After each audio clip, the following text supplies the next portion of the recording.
दक्षिण दिशा की तरफ 99,000 योजन की दूरी पर 28 प्रकारों के नरकों का यहाँ वर्णन किया है। जो जीव जैसा कर्म करता है उसके अनुसार उसको उसी नरक में जाना पड़ता है। अब ध्यान से सुनना,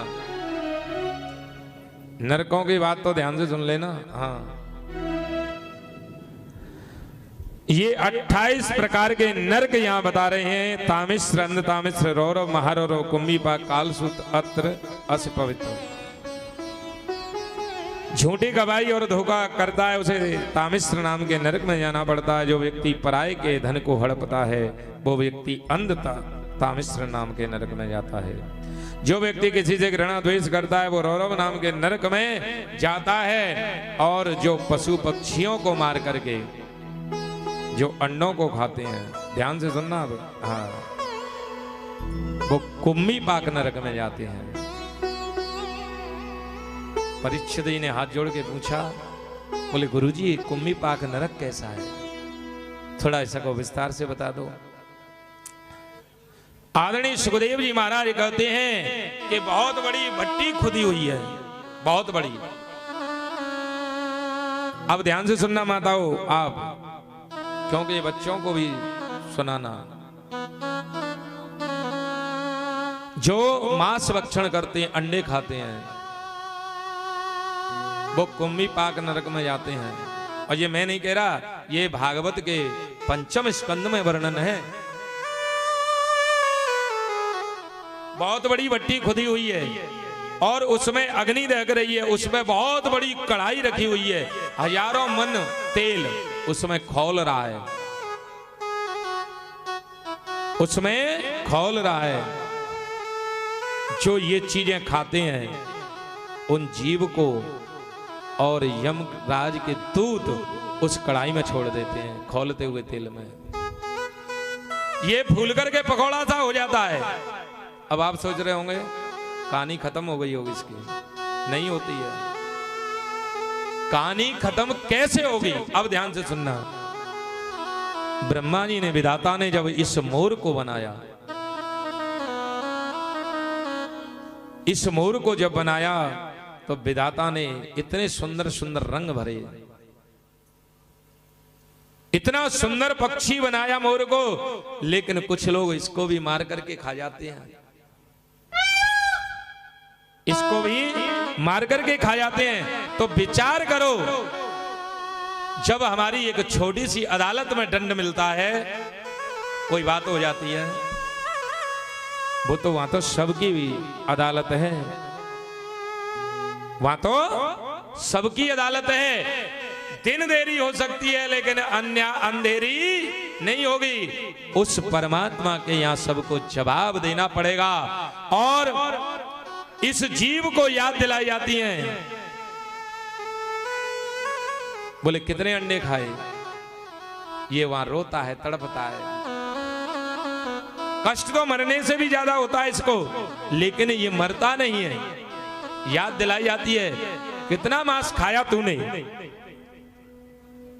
तो इसलिए प्यारे प्रभु प्रेमियों, 28 प्रकार के नरकों का वर्णन है और ये कुंभीपाक नरक सबसे बड़ा भयंकर है। और मैं आपसे निवेदन करना यही चाहता हूं कि बच्चों में ये संस्कार दो। आजकल बच्चे कहते हैं ना कि ये अंडे तो वो होते हैं शाकाहारी, ये शाकाहारी नहीं होते हैं। और जो विटामिन, बहुत से कहते हैं ना विटामिन मिलती है साहब, जो विटामिन 12 अंडे खाने से, 12 अंडे खाने से जो विटामिन मिलती है वो एक आंवला खाने से प्राप्त हो जाती है। ये आयुर्वेद कहता है हमारा। इसलिए बच्चों को समझाओ। और आजकल क्योंकि खाने वालों की संख्या कुछ ज्यादा ही है महाराज, पहले हम छोटे छोटे से थे तब यदा कदा दिखाई देते थे, अब तो महाराज परचूने की दुकान पे से ले लो आप। क्योंकि जिस चीज की बिक्री ज्यादा होगी तो लोग रखेंगे। तो इसलिए अगर जो खाते हैं अपनी इंद्रियों पे कंट्रोल करो। कितनी सुंदर सुंदर मेवाएं दी हैं, कितनी सुंदर सुंदर सब्जियां दी हैं, कितनी सुंदर सुंदर फल दिए हैं। बेजुबान जीवों को क्यों मार करके खाते हो? हिसाब देना पड़ेगा। अब पता नहीं है वो लोग कैसे होते हैं। हम छोटे छोटे से थे, खेलते खेलते अगर किसी हड्डी से भी छुप जाते थे बचपन में, तो हमारी दादी सोने के पानी से और जल छिड़कती, जब तो घर में अंदर घुसने देती, क्यों बच्चे बता देते ये हड्डी से छुप गया, हड्डी से छुप गया, हड्डी से। और आज लोग हड्डी को चूस रहे हैं। हड्डी को कौन चूसता है? बोलो ना। हड्डी को चूसता है कुत्ता। आपने देखा होगा, उसी के मुख में लगी रहती है। तो अगर जो ऐसा करते हैं,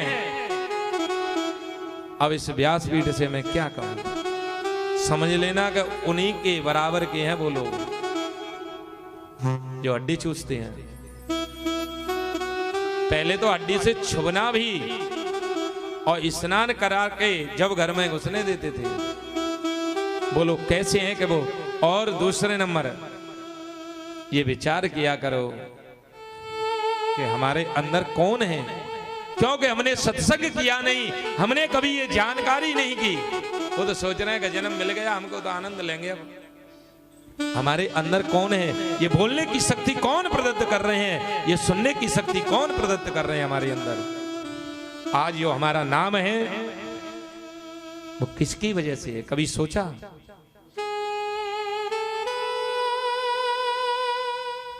आज मेरा नाम जो है क्योंकि मेरे अंदर ठाकुर जी की शक्ति है, क्योंकि हम उस ईश्वर के अंश हैं। ईश्वर अंश जीव अविनाशी, जितने भी जीव हैं वो सब परमात्मा के अंश हैं और वो अंशी हैं। अब विचार करो, जब हमारे हृदय में परमात्मा विराजमान है,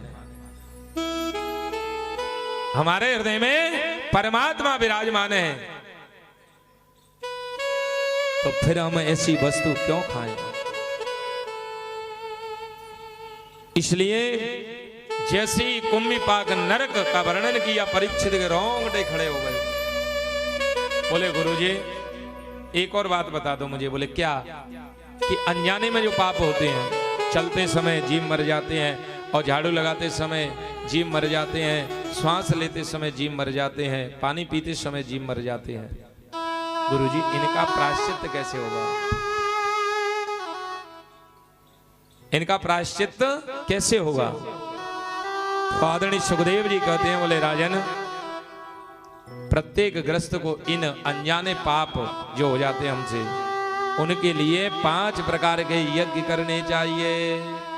पहला यज्ञ, जब भी भोजन बनाए माताओं तो गाय के लिए 1 रोटी, 1 रोटी पक्षियों के लिए अग्नि का भोग लगाओ। जो बेजुबान जीव बैठे हुए हैं बाहर, कुत्ते, चींटी, चींटा, इनको चुगाओ। अतिथि का सत्कार करो। ये 5 यज्ञ प्रत्येक गृहस्थ में होने चाहिए, और जो अनजाने में पाप हो रहा है उसका प्रायश्चित हो जाता है। और देखो, अगर आपसे जान करके भी पाप हो जाए, अब ध्यान से सुनना,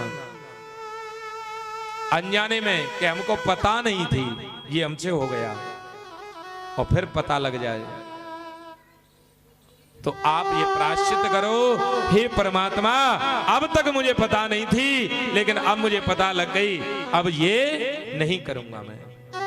तो महाराज उसका तो हो जाता है प्रायश्चित।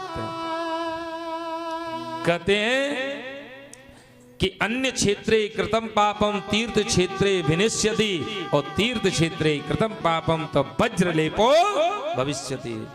अन्य क्षेत्र का किया हुआ पाप तीर्थ में समाप्त हो जाता है, और तीर्थ क्षेत्र में किया हुआ पाप वज्र के समान हो जाता है, फिर उसकी काट कहीं नहीं है। तो इसलिए कि जब तक हमको जानकारी नहीं थी, अगर कोई पाप भी हो गया तो प्रायश्चित करो ठाकुर जी के सामने, कान पकड़ो, हे ठाकुर जी मुझे पता नहीं थी, आज के बाद नहीं करूंगा, तो समझो कि आपने जो पाप किया उसका प्रायश्चित हो जाता है। और जान करके भी कर रहे हैं तो वो वज्र के समान हो जाता है। तो इसलिए प्रत्येक गृहस्थ को और ये 5 यज्ञ करने चाहिए। उसके बाद में बोले यज्ञ के साथ साथ भगवान का नाम स्मरण करते रहना चाहिए, गोविंद के नाम का गुणगान करते रहना चाहिए। एक बार भी मन अगर आपका भगवान के चरणों में लग गया तो जीव का कल्याण हो जाता है। सृकन्मन कृष्ण पदारविंदयो निवेशितम तद गुण राग यैरिह न तेयमं वासव्रतस्य तद्भटान स्वपुने पश्यन्ति हि क्षीण निष्कृता। आचार्य सुखदेव जी कहते हैं कि मैं ऐसा मानता हूं कि जिसने अपने मन को कृष्ण के चरणों में लगा दिया वो स्वप्न में भी यमराजपुरी का दर्शन नहीं करता, यानी नरक में नहीं जाता। एक बार तो अगर जो हमसे पाप हो गए हैं उसका प्रायश्चित केवल भगवत नाम से, भगवान के नाम से हो सकता है। और भगवान का नाम भी बड़े भाव से लेना चाहिए। हरे राम राम राम हरे हरे, हरे राम